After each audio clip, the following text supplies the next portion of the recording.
Hello everyone, welcome to Delicious Recipes. Cake ഇല്ലാതെ എന്ത് Christmas ആഘോഷമാണല്ലേ? അപ്പോൾ ഇന്ന് നമുക്ക് ക്രിസ്മസ് സ്പെഷ്യൽ കേക്കിനുള്ള ഡ്രൈ ഫ്രൂട്ട്സ് എങ്ങനെയാണ് കുതിർത്ത് വെക്കുന്നതെന്ന് നോക്കാം.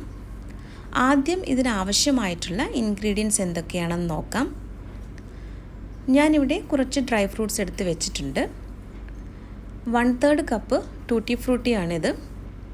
പിന്നെ നമുക്ക് വേണ്ടത് 1/4 കപ്പ് ക്രാൻബെറിയാണ്. ഇത് നിങ്ങൾക്ക് കിട്ടുമെങ്കിൽ ഉപയോഗിക്കാം, ഇല്ല എന്നുണ്ടെങ്കിൽ ബാക്കിയുള്ള ഡ്രൈ ഫ്രൂട്ട്സ് ഉപയോഗിച്ചാലും മതി. പിന്നെ അടുത്തതായിട്ട് വേണ്ടത് ഉണക്കമുന്തിരിയാണ്. ഇത് 2 തരത്തിലുള്ള ഞാൻ എടുത്തിട്ടുണ്ട്, ബ്ലാക്കും ഗോൾഡൻ കളറിലുള്ളതും.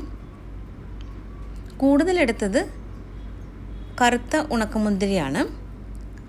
രണ്ടും കൂടി ചേർത്തിട്ട് 1/3 കപ്പാണ് ഞാൻ എടുത്ത് വെച്ചിരിക്കുന്നത്. പിന്നെ വേണ്ടത് 1/3 കപ്പ് ഈന്തപ്പഴമാണ്. ഇത് ചെറുതായിട്ട് അരിഞ്ഞു വെച്ചിട്ടുണ്ട്. 1/4 കപ്പ് കാഷ്നട്ട്സും കൂടെ എടുത്ത് വെച്ചിട്ടുണ്ട്. ഇപ്പോൾ ഇവിടെ എടുത്ത് വെച്ചിരുന്ന എല്ലാ ഡ്രൈ ഫ്രൂട്ട്സും നമുക്കൊരു വലിയൊരു പ്ലേറ്റിലേക്ക് മാറ്റാം. ഇത് നല്ലതുപോലെ മിക്സ് ചെയ്തെടുക്കാനുള്ള സൗകര്യത്തിന് വേണ്ടിയിട്ടാണ് ഇതൊരു വലിയ പാത്രത്തിലേക്ക് മാറ്റുന്നത്.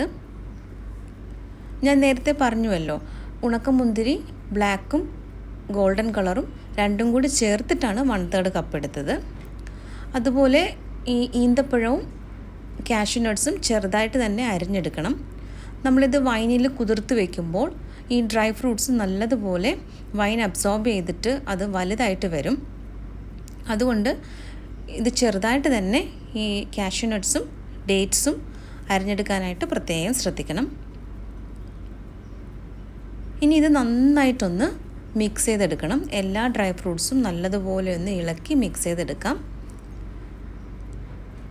ഒരു കാര്യം പ്രത്യേകം ശ്രദ്ധിക്കാനുള്ളത്, ഇതിപ്പോൾ നമ്മൾ മിക്സ് ചെയ്യുന്ന ഈ സ്പൂണാണെങ്കിലും ഈ പ്ലേറ്റ് ആണെങ്കിലും എല്ലാം നല്ല ഡ്രൈ ആയിരിക്കണം, ഒട്ടും തന്നെ വെള്ളം ഉണ്ടാകരുത്. ഇനി നമ്മളിതൊരു ഗ്ലാസ് ബോട്ടിലാണ് ഇട്ട് വെക്കുന്നത്. അപ്പോൾ ഗ്ലാസ് ബോട്ടിലും നല്ലതുപോലെ ഡ്രൈ ആയിട്ടിരിക്കാനായിട്ട് പ്രത്യേകം ശ്രദ്ധിക്കണം. ഇതിപ്പോൾ മൊത്തത്തിൽ 1.5 കപ്പ് ഡ്രൈ ഫ്രൂട്ട്സ് ആണുള്ളത്. ഇത് 250 ml കപ്പാണ്. ഇത് 1/2 കപ്പാണ്, അതായത് 125 ml കപ്പ്. അപ്പോൾ മൊത്തത്തിൽ 1.5 കപ്പ് ഡ്രൈ ഫ്രൂട്ട്സ് ആണ് ഞാൻ ഇന്ന് കുതിർത്ത് വയ്ക്കുന്നത്. ഇത് വൈനിലാണ് ഞാൻ കുതിർത്ത് വയ്ക്കുന്നത്. നമുക്കിതൊരു ഗ്ലാസ് ബോട്ടിലിലേക്ക് മാറ്റാം. ഗ്ലാസ് ബോട്ടിലൊക്കെ നന്നായിട്ട് കഴുകി തുടച്ച് നല്ലതുപോലെ ഡ്രൈ ആയതിനു ശേഷം മാത്രമേ ഈ ഡ്രൈ ഫ്രൂട്ട്സ് ഇട്ട് വയ്ക്കാവുള്ളൂ. ഇനി ഇതിലേക്ക് ഞാൻ വൈനാണ് ചേർക്കുന്നത്, റെഡ് വൈനാണ് ചേർക്കുന്നത്. 1/4 കപ്പ് റെഡ് വൈനാണ് ഞാനിപ്പോൾ ഇതിലേക്ക് ഒഴിക്കുന്നത്. അപ്പോൾ 1.5 കപ്പ് ഡ്രൈ ഫ്രൂട്ട്സിന് 1/4 കപ്പ് റെഡ് വൈനാണ് ഞാൻ ചേർക്കുന്നത്.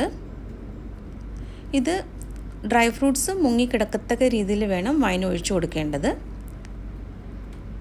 ഇനി നല്ല ഡ്രൈ ആയിട്ടുള്ള ഒരു സ്പൂൺ ഉപയോഗിച്ച് ഇത് നന്നായിട്ടൊന്ന് മിക്സ് ചെയ്ത് കൊടുക്കാം.